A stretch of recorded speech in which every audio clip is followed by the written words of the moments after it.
7번째 수업 진행하도록 하겠습니다. 자, 이번에는 지역권에 대해서 좀 알아볼게요. 경매 공부를 하시는 분들이 이 지역권에 대한 공부는 많이 안 합니다. 그리고 책에서 다루고 있는 책도 그렇게 많지가 않고요. 근데 이 지역권이라는 거는 우리 민법이 규정하고 있는 8개 물건 중에 당당히 하나를 차지하고 있는 거라서 실무적으로는 좀 공부가 필요한 거고요. 그 다음에 알아두시면 꼭 경매가 아니더라도 나중에 뭐 시골에 좀 토지를 산다. 꼭 시골이 아니더라도 도심에서 어떤 토지를 내가 하나 취득을 하는데 요게 주변 토지에 어떤 협조가 없을 경우에는 그 토지의 사용 가치를 제대로 활용하지 못한다. 이런 경우에 알아두시면 굉장히 유용하게 사용될 수 있는 권리가 바로 이 지역권입니다.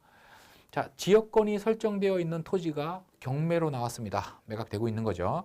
이 지역권은 말소기준 권리보다 후순위로 설정된 것이다. 자, 이렇게 되면은요, 말소기준 권리보다 후순위로 설정된 것, 이것만 보면 이 지역권은 소멸한다. 이렇게 알고 분석하는 게 맞겠죠. 우리가 그냥 어떤 법리를 이해하지 않고 말소기준 권리만으로 권리 분석을 한다면 소멸되는 것이 맞을 겁니다.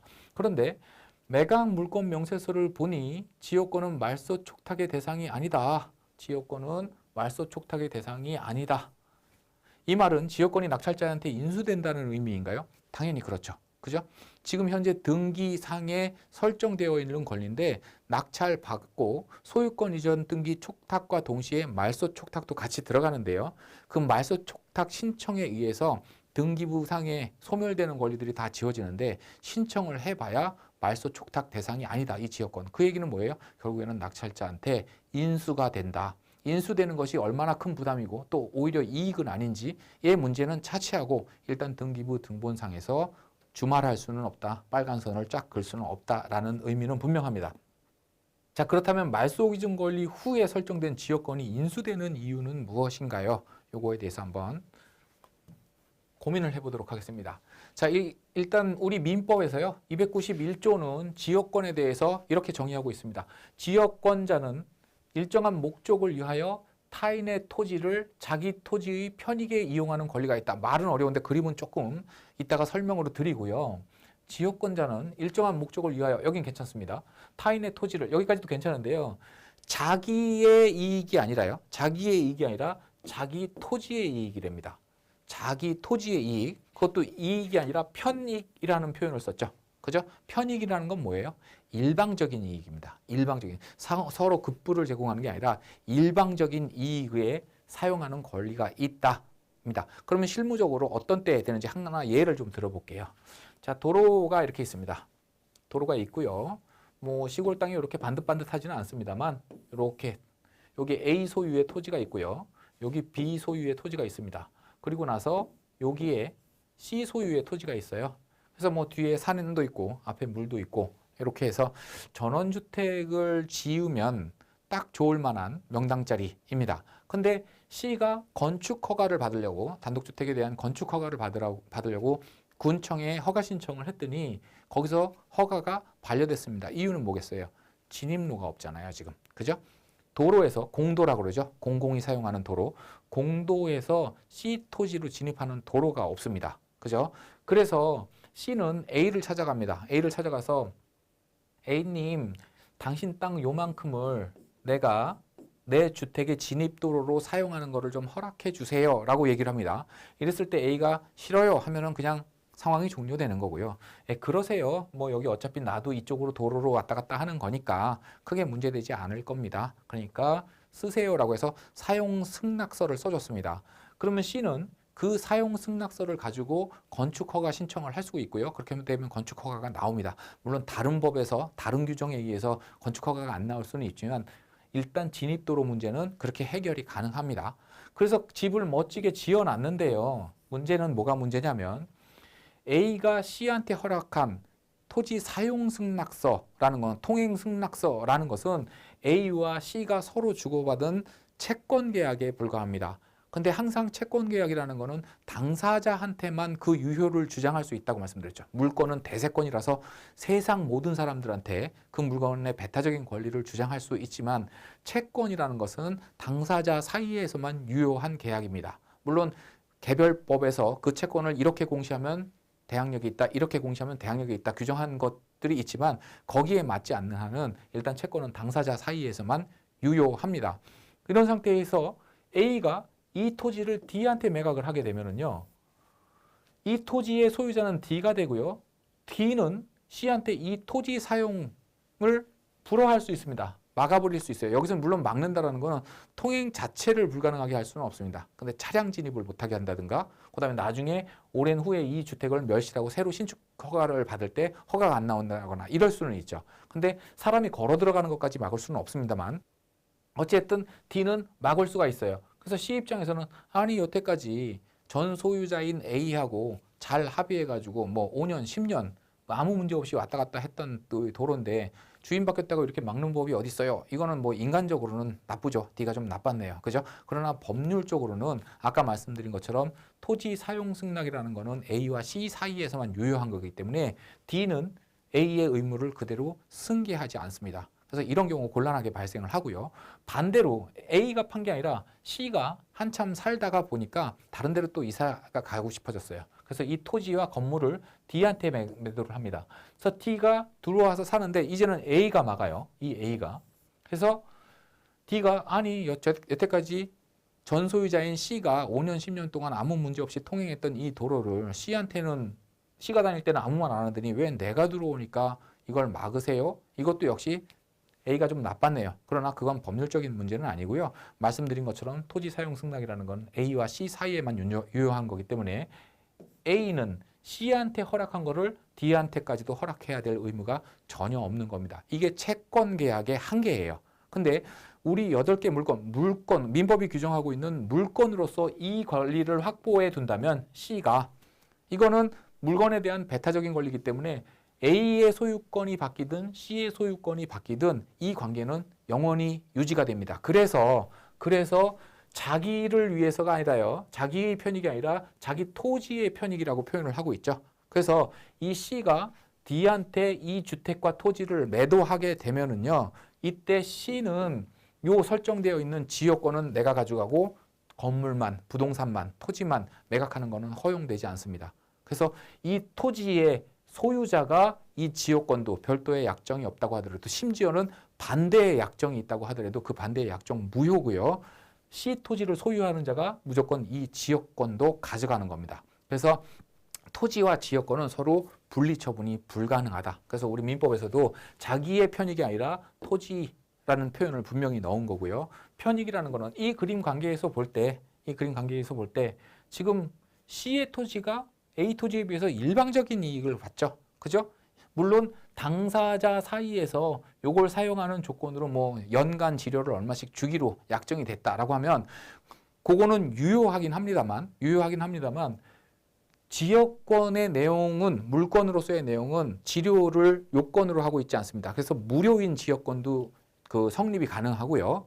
무료인 지역권도 성립이 가능하고 당사자 사이에 지료를 주고받기로 한 것은 채권 계약에 불과한 거예요. 그러니까 어찌됐든 지역권이라는 물건의 내용만으로 봤을 때는 지료 청구는 그거 외의 채권 계약일 뿐이고요. 물건으로만 봤을 때는 C 토지가 아주 일방적으로 이익을 얻는 권리 이게 지역권의 내용입니다. 자, 여기까지 이해가 되셨으면 자, 볼게요. 이 C 토지와는 분리 처분이 안 된대요. 그죠? 그러다 보니까 지역권을 설정을 하게 되면요. 이 A 토지에도 설정이 되고요. 등기가 되는 거죠. 그죠? 요 C 토지에도 설정이 됩니다. 그래서 지역권이라는 거는 A 토지와 C 토지에 항상 쌍으로 페어로 다니는 거예요. 그래서 하나가 죽으면 얘도 같이 따라 죽습니다. 이게 소멸되면 이것도 소멸되고.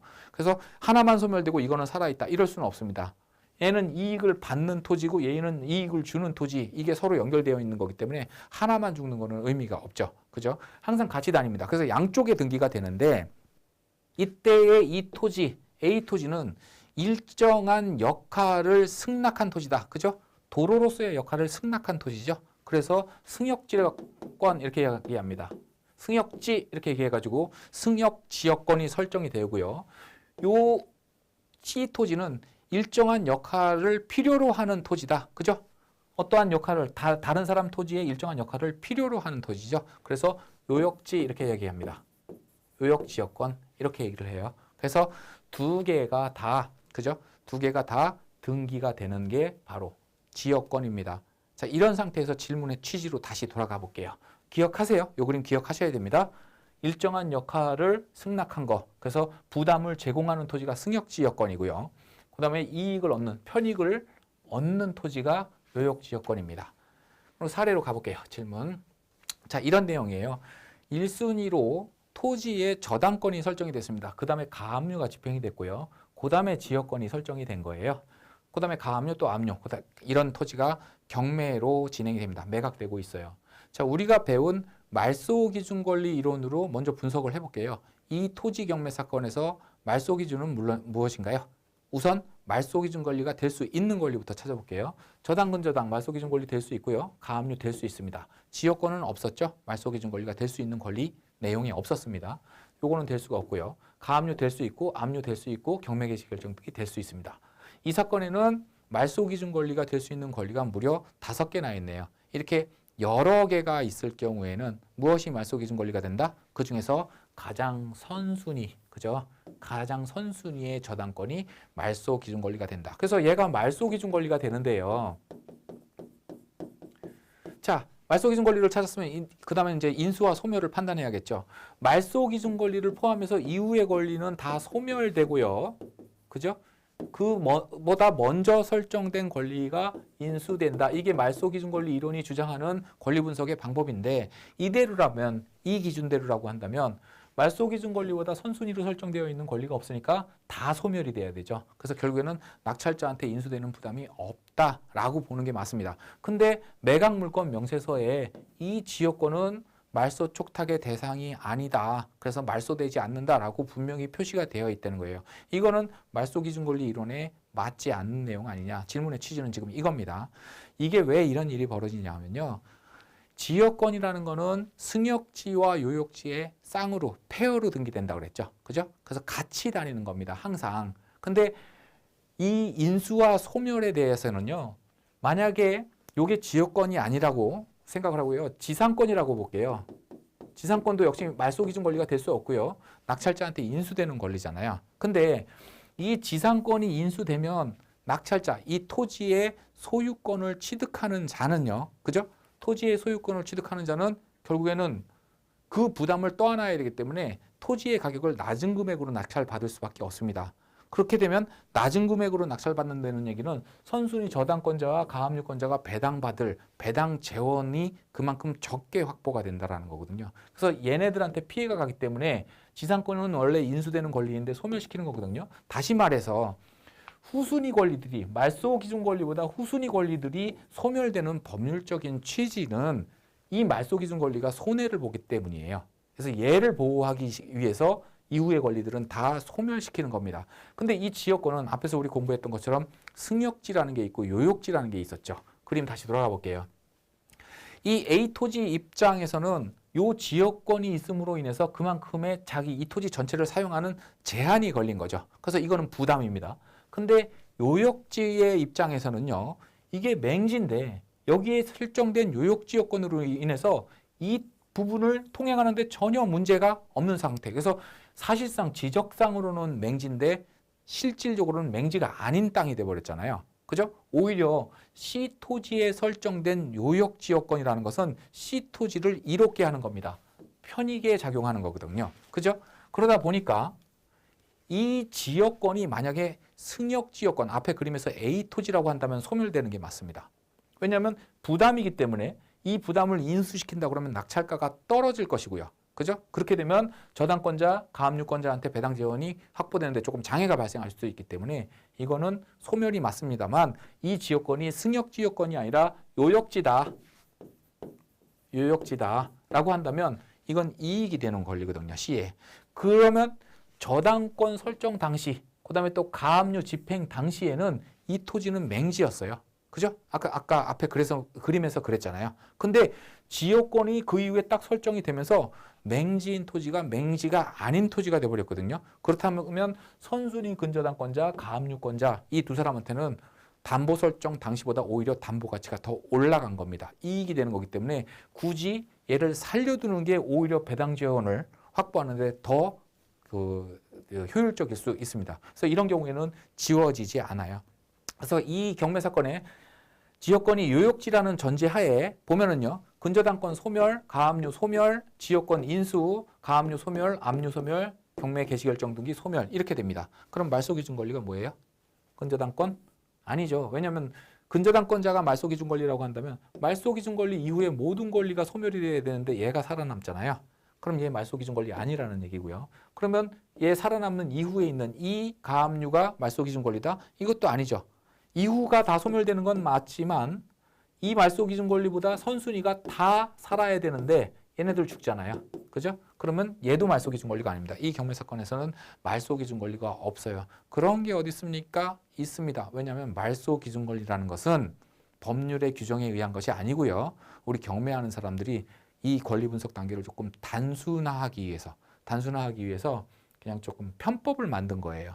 그래서 대부분의 경우, 특별한 경우가 아니면은 이 말소 기준 권리 이론에 거의 다 부합해서 맞아 들어갑니다만 한 20건에 한두 건 정도는 말소 기준 권리만으로 권리 분석을 해서 인수와 소멸을 판단했을 때 굉장히 위험한 상황이 닥칠 수 있는 겁니다. 자, 말소 기준 권리보다 후순위로 설정된 지역권이 인수된다. 이거는 요역 지역권이기 때문에 그렇습니다. 승역 지역권이면은 소멸되는 게 맞아요. 자, 유치권에 대한 내용 하나 더 보고 이번 시간 마치도록 할게요. 부산에 작은 상가 건물을 낙찰받았는데 오늘 법원 문건 접수 내역을 보니까 매각기일 전에는 없었던 유치권, 그러니까 입찰 당일, 그죠? 내가 법원에 가서 입찰할 때 그 전까지만 해도 매각 물건 명세서 법원 문건 접수 내역에 유치권에 대한 내용이 없었는데요. 그 이후에 유치권이 신고됐답니다. 자, 입찰 전에는 없었는데 입찰 후에 유치권 신고가 있었다 또는 유치권이 발견됐다 하는 경우에 이 처분이 어떻게 됩니까? 라는 질문입니다. 이 질문도 현장에서 굉장히 자주 빈출하는 문제입니다. 자, 근데 일단 유치권은요, 우리 기본서에서 그 기본 권리는 다 설명을 했고요. 거기서 이제 다루지 않은 내용이 몇 개가 있어서 요번 책에 새로 실었고요. 그 중에서 좀 제일 많은 거 하나를 뽑아본 질문이 바로 이 질문입니다. 먼저 볼게요. 민사집행법 121조 매각 허가에 대한 이의신청 이렇게 되어 있습니다. 매각 허가 결정이 났어요. 낙찰 받고 나서. 여기에 이해관계인이 이의 신청을 할 수 있는 사유를 7가지를 나열을 하고 있는데요. 그중에서 6번째 것만 볼게요. 여러분들이 그 7개가 다 무엇인지 알고 싶으면 민사집행법 제121조를 좀 찾아보시고요. 여기서는 나머지 그 호들은 필요가 없는 내용이라 제가 좀 삭제를 했고요. 6호만 가지고 왔습니다. 천재지변, 그 밖에 자기가 책임을 질 수 없는 사유로 부동산이 현저하게 훼손된 사실이 발견되거나 또는 부동산에 관한 중대한 권리관계가 변동된 사실이 경매 절차의 진행 중에 밝혀진 때 이렇게 돼 있는데요. 부동산에 관한 중대한 권리관계가 변동된 사실, 이거는 매각기일 전에 유치권이 없었는데 그 이후에 유치권 신고가 들어오거나 또 유치권이 발견되거나 이런 경우입니다. 그래서 판례는 그렇게 유치권 신고가 들어왔는데 야, 이거는 당연히 성립이 안 되는 거야. 이렇게 확실한 게 아니면 매각을 불허해야 된다. 이렇게 얘기를 하고 있습니다.